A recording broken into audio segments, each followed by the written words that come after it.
Was it a serial killer or someone they knew?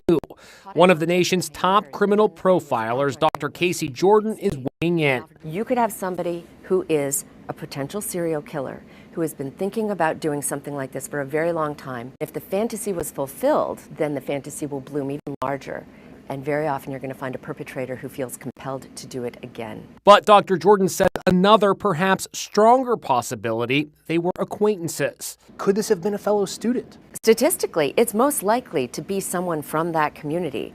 Most likely to be a fellow student, somebody who may have been in the house before or invited into the house even in those early morning hours, perhaps by one of the victims. We can't rule that out. The use of a large knife, possibly a Rambo-style combat knife like this, is also telling. We can't rule out the fact that there's a sexual nature to it. In criminology, we often talk about piquerism, the use of an assailant who is stabbing with a knife, if you will, as a substitute for sexual activity, sometimes because of their lack of ability to perform. Wow. And what about the two roommates who survived? Jordan finds it completely plausible that they didn't hear anything. A lot has been made about the fact that there were two female roommates in the house that didn't hear anything.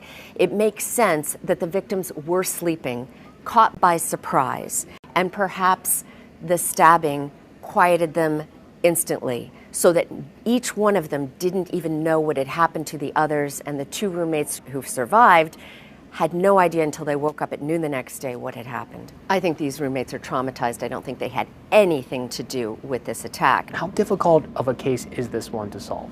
It could be very difficult to solve, mostly because if you don't catch them within the first 48 hours and they've left town and you don't have any DNA evidence, they could be anywhere at any time thinking about doing it again.